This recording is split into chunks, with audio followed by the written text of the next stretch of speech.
Electrocast. Hold on to your butt. Come on, sucker. Let's get it on. Oh, you want to fight? You want to fight? I do not entertain hypotheticals. The world as it is vexing enough. You don't know anybody named Iris? I don't know nobody named Iris.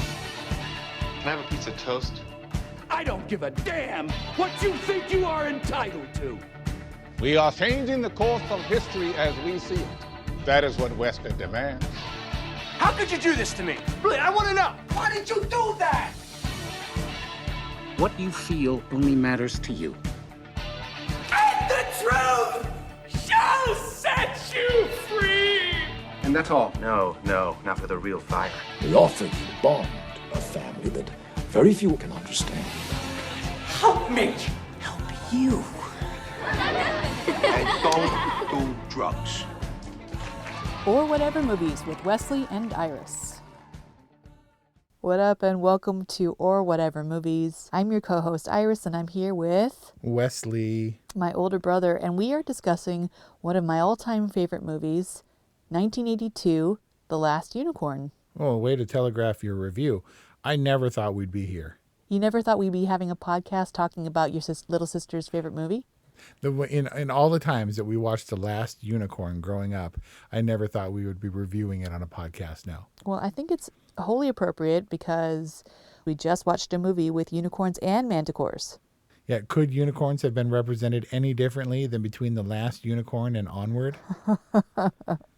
Yes, from raccoon seagulls to the most glorious and wondrous creature alive. Yeah. So, however, this is two movies now where the manticore, which is supposed to have a man head, both has a lion head. Manticore.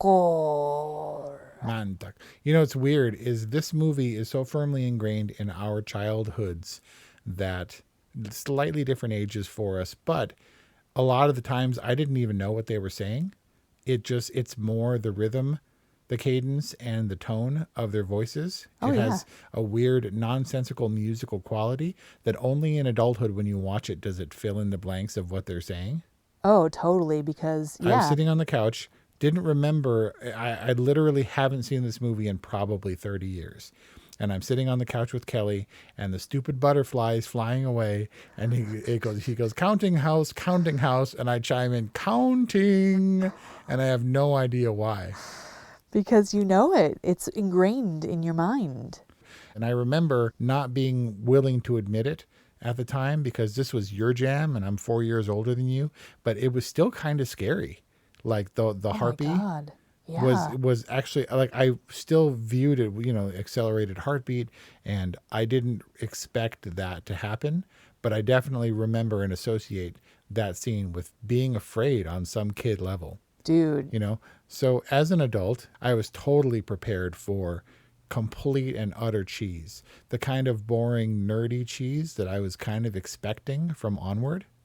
You know what I mean? Swords and sorcery and wizards with long triangular sleeves and a pointed hat and a unicorn and riding the wondrous, right? And exactly, and running through the meadows with America singing in the background and butterflies and Technicolor, forests and stuff. And I was like, this is gonna suck. And I was actually really surprised by how much I remembered and how much I had completely forgotten. Like, there were some parts I was dubious because you can never tell from the stuff when we grew up where it came from, because I learned in adulthood that there's a completely different version of Saturday Night Fever than the version we had, almost across the board. That movie is kind of profane and really dark and hard sometimes. And every one of those scenes, they did alternate takes intended to be edited for TV. And the edited for TV Saturday Night Fever version is the one that I thought I knew. It is a completely different movie. Really? And so I thought, when they get to Hagrid, and Hagrid. So when they get not Hagrid. Haggard. That's what I'm saying. And so when they get to the king's castle, I was like, I don't remember this. I wonder if this is like an addition for, the full theatrical movie as opposed to our edited for TV version. And then slowly pieces came back to me. So I didn't remember everything. Some things I remembered so clearly that I could recite it despite not having seen it for decades, and others almost felt new to me. Like what? The Prince, which inexplicably played by Jeff Bridges. Inexplicably. Where did that come from?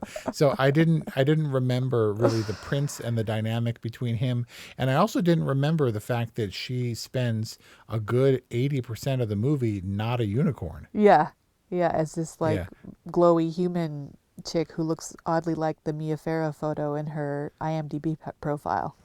Yeah, very interesting. We rewatched upon getting Disney Plus. We rewatched The Jungle Book, and I thought I knew that movie by heart because 20 years ago, when I worked in a video store, it would play on the TVs constantly, and I must have like zoned out or fast forwarded it to the middle or some of the songs or something because I really didn't remember any of it. So The Last Unicorn, watching it all the way through was a pretty surreal experience. You want to know what's seriously trippy? What's that? Watching it with your daughter. Man, first time impressions, you were probably her age when you first watched it. I mean, literally, that movie came out, and by the time it was available to you, you would have been about Paloma's age. Well, I definitely know that at whatever age I saw it, I was probably too tender to actually have seen it, or to responsibly have seen it. And I watched it again and again and again and again. I mean, this movie is scary, and I cringed like in the first 10 minutes watching it with Paloma. She seemed a little unfazed, like she loved the unicorn, she loved the enchanted forest. She was asking me questions that were very reasonable. She's like, "Why is the butterfly talking like that?" Or does the butterfly only sing? Why is it talking like that? You know what? I was really wondering and hoping that upon viewing it as an adult, I would find meaning in the butterfly's nonsense, but really there's nothing. No. Honestly, I cannot say that there weren't times upon reviewing that I didn't zone a little bit, where I was taken out by a few weird things. In particular, the butterfly's nonsense, which was obviously modeled after some version of some Alice in Wonderland character in one incarnation or another, right? Yeah, the caterpillar. The Cheshire Cat, But some of that was just a little bit too modern. I mean, come on, we're talking about realism and suspension of disbelief in The Last Unicorn. I think we can throw that out the window. However, that little butterfly somehow got its hands on Ray-Bans and started singing, "See you later, alligator," right? Which may have been a rhyme, but which was also Bill Haley and the Comets in, the 50s, early 60s. And I don't know that necessarily works. And even just his regular talking, the counting house stuff, it meant nothing. But in this movie, it turned out that particular character was, maybe I could lose that one because it was more frustrating than anything. Oh, so you had frustrating. the sense that the caterpillar, or any character, in fact, in Alice in Wonderland, just knew things that you didn't. And, maybe there was a deeper meaning that you just didn't understand for whatever your age was. But the butterfly, especially this time, just kind of seemed dumb. Yeah. But the butterfly was on tone for this movie because there's all these weird, surreal, it's kind of a head trip. This movie wasn't made for kids, right?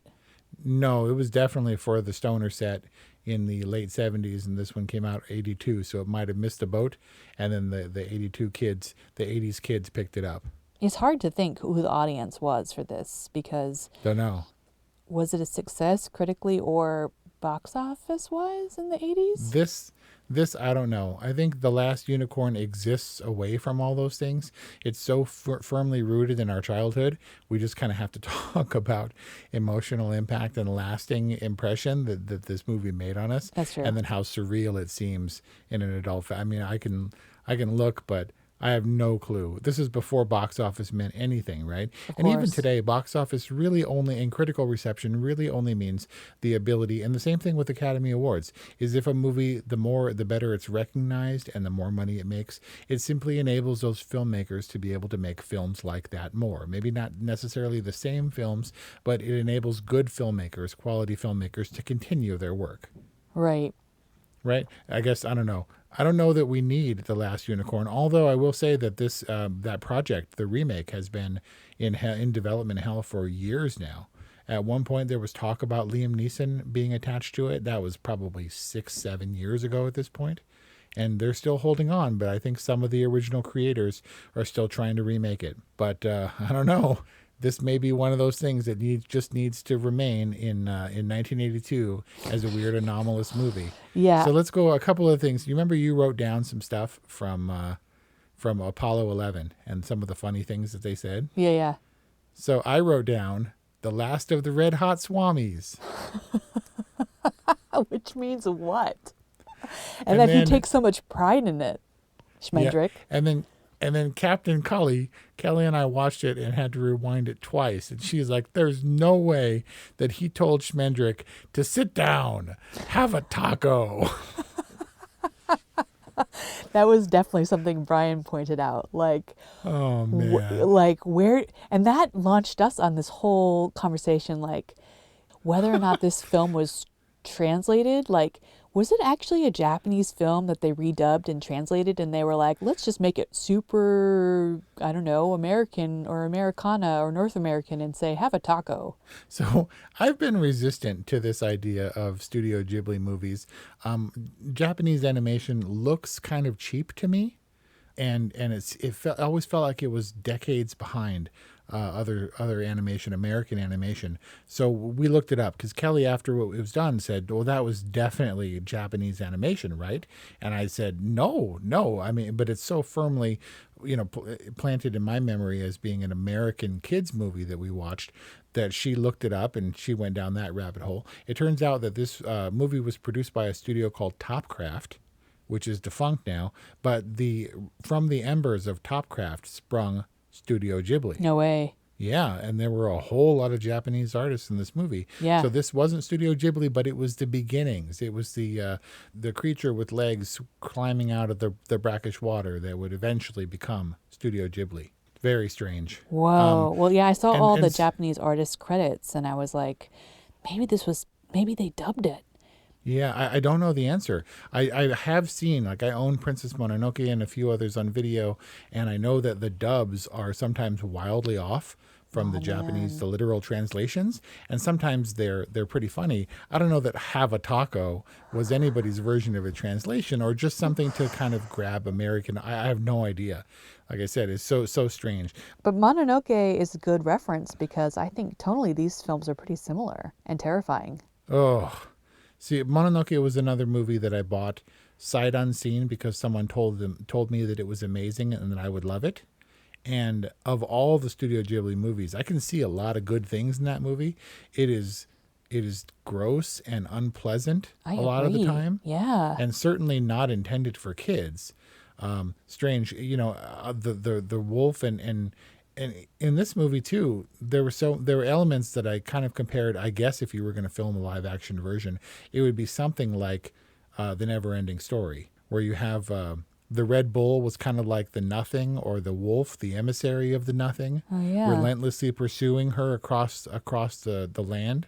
Whoa. And stuff. And the Red Bull in itself was terrifying. Yeah. Did not give her wings, and it was really hard to watch some of that stuff as a kid.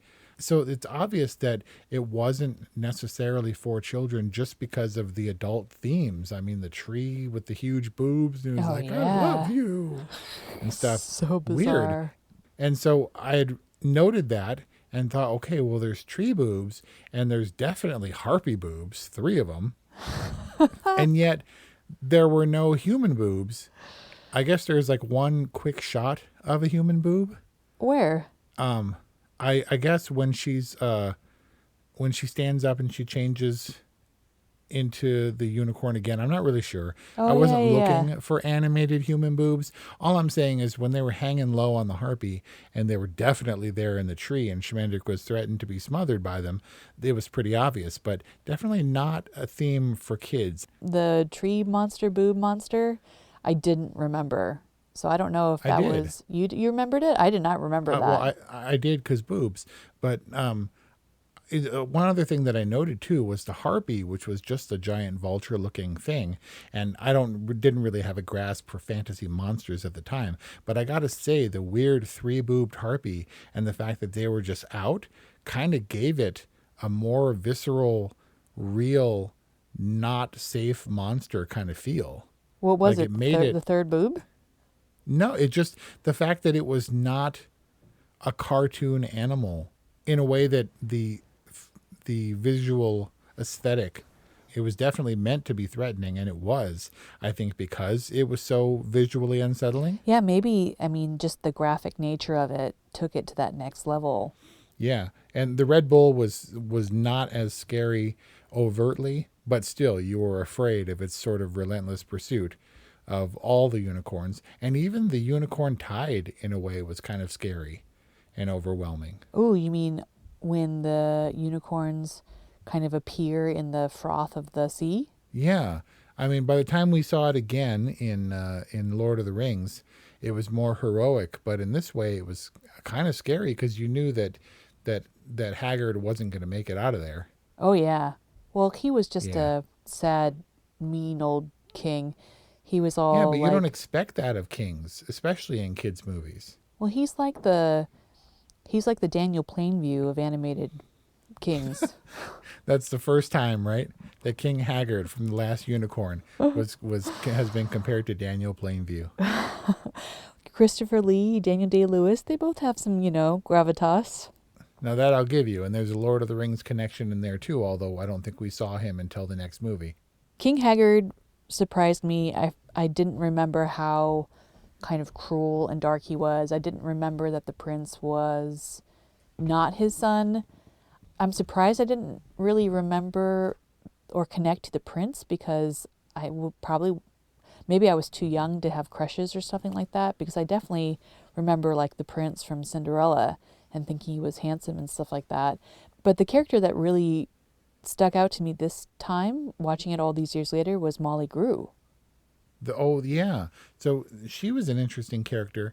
I remember her as just being the frizzy, frowsy sidekick, but she was an interesting character, particularly because she left her husband. Right, Captain Cully was her husband or her partner or mate or whatever, and okay, fine. So we trade up one character for another, and she follows the unicorn because she loves unicorns. But she loved it on such a profound level that she contemplated the unicorn's timing in her life, sort of facing her aging and mortality and her sort of childhood dreams, very serious themes for this otherwise kind of side character that we don't meet until halfway through the movie. Yeah, I felt some weird bitterness and remorse with her when she met the unicorn, or when she recognized what she was in Amalthea. What did she say? She says like, how dare you? How dare you? Yes. She's like, how dare you? And she gets all pissed at her and stuff. Like, it was really weird, and she just super stuck out to me. She was all brave. She gets Schmendrick to do what he needs to do to turn her back into a unicorn. Yep. A strange, sort of resonant character for someone that we meet halfway through the movie and who we sort of disregard because she comes with these bands of morons and loves Robin Hood and Maid Marian and these sort of legends. Yeah, I don't know what that was all about. And why did they have to walk directly through the fire? Just to prove a point? I feel like so many disconnected themes in this movie, or stuff that we figured as a kid. I don't know. I don't understand that. It doesn't make sense. But look, unicorns. But as an adult, too, they didn't quite pass muster. Like, that was random. So random. It did feel, at some parts, kind of cheap and dated, even for 1982. Obviously, it's going to show its age a little bit here, no matter what. But I think from the outset, very early on in the early kind of tracking scene through the forest, there were 3 levels of foreground before the background, the mat or whatever of the background of the trees moving, which I thought was an unexpected level of depth and sophistication. That thought, oh man, they're coming hard with like the big guns right out of the gate. It could have been a simple tracking shot of a static image, but it wasn't. No. And it was layered. It was complex. Even the title sequence had some sophistication to it with the little tableaus coming to life. I mean, they definitely took their time with the unicorn itself. It had this weird, glossy, gossamer, glowy quality to it. Like, it really, the unicorn and Amalthea glowed. And and also I think even after that they put a hazy filter on it, right? yeah, I mean, it was still kind of breathtakingly beautiful in a weird kind of trippy, surrealistic way. I mean, I mean, that definitely worked, but I'm still trying to put my finger on what this movie means. Does it mean idea. that, come on, that magic is in the world? Yes, it was kind of a fantasy movie where you're like, okay, well, what happens in fantasy movies? You know, the dead talk. So we'll have a talking skeleton. Oh my And God. that scene's going to go on for 5 minutes. That and he's going to is drink the wine and make awkward noises. You know, and I remember every stitch, every frame of that crazy scene. 100%. That skeleton is what I remember the most about this movie. And I knew that scene word for word. It's kind of weird because I kind of blended it together in my mind with the talking skeleton at the Pirates of the Caribbean. Yeah. But Well, it's the same thing. It's the except the ones in Pirates of the Caribbean didn't blush. I mean, there was the cat. Someone was like, "Uh-oh, the cat suffered a tragedy, presumably at sea. So let's fit it with a wooden leg and a custom little cat eye patch." why But it's was got to talk. Well, because it talked like a pirate, so it had to look like a pirate. but why pirate cat? This is an amalgamation of fantasy themes And in a way that I think was maybe slightly less effective than some of the more recent ones. and then in the end, he's like, "I got a secret. I got an eye." But I wear a patch just for the effect. Yeah, you got to sell it, man. You got to own it. I mean, okay, so I'll think about this more, but I think that what this movie boils down to is there's still magic in the world and the unicorns are out there. You just don't know. And You just don't know. and believe or something or whatever. You know who believes? Who? America. Who provided the songs for this movie? All Ernest. And they used Man's Road like 3 times. And a man's road. That song gives me the chills and the heebie-jeebies at the same time. And strangely, in a folky kind of non-dated way, it holds up. Mia Farrow, not so much. I don't know why they let her sing. Just a little pitchy dog. Did you notice though that there are 2 singing voices for the unicorn? Nope, I did not. Well, she can't sing. Yeah, they chose the wrong one apparently. Yeah, no. Within the movie, she sings twice, and one time it's horrible, and one time it's great. I don't know. I just sort of transferred the horribleness onto the other one because I remember noting, oh, Mia Farrow may be a good voice, but not so much on the singing front. I don't know. I mean, It's weird. I feel like she inspired it visually, but I don't know if she was the right choice even for the voice. So I don't know. Was it good to revisit? It was. It was good and satisfying to revisit. I expected to be disappointed by the cheesiness, and this edged over the top for me. I don't know that anyone needs to rush out and watch The Last Unicorn. I think we should note in these reviews that, where the availability is of some of these movies, because some of them we have to work hard to get. The Last Unicorn at the moment is available on HBO Now. Yeah, and go and Right, so if you want to watch it, I don't know that you have to go and buy the deluxe edition DVD to track this one down to see it, but it definitely was over the line for me, and I would give it an all right rating. yeah, so it holds up. Revisiting, I was pleasantly surprised by how they just took these weird, disparate themes, put them together in a fantasy movie that was unlike anything that we've seen recently, and held together just from a sheer entertainment standpoint. Yeah, it's hard to judge this thing objectively, but I do think that it doesn't feel any more dated, or perhaps any more timeless for that matter, than some of the other Studio Ghibli films. I agree with you. I think that's kind of you kind of hit on it, is that it definitely has a Japanese animation feel. They made a unique and interesting and strangely complex unicorn movie. So yeah, I was happy with it. I like how you say unicorn movie like that's some kind of movie genre. I mean, I think it's kind of it's like alone in its class kind of a thing. I thought that too. And then when I pitched the idea to Kelly of watching The Last Unicorn with me in preparation for this review, she said, "Has your sister seen Unico?" And I said, "What?" What? And so apparently maybe there's another unicorn movie out there, Unico, which we may have to check out. All right. I guess add it to the list. Are Yep. there any other unicorn movies out there? Let us know. 818-835-0473. How's that for a call to action? Or whatevermovies@gmail.com. An all right from Wes, a good from Iris. That's our review on The Last Unicorn, the movie that most represents my childhood.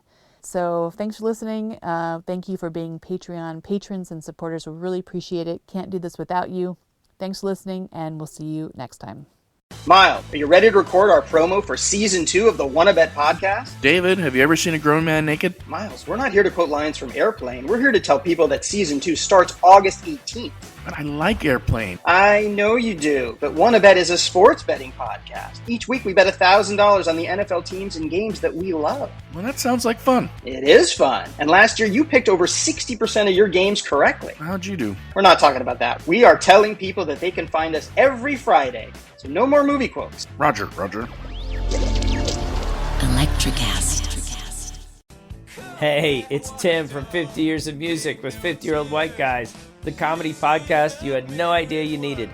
Join Ben, Jeff, and me as we continue our musical road trip back through the years and around the globe.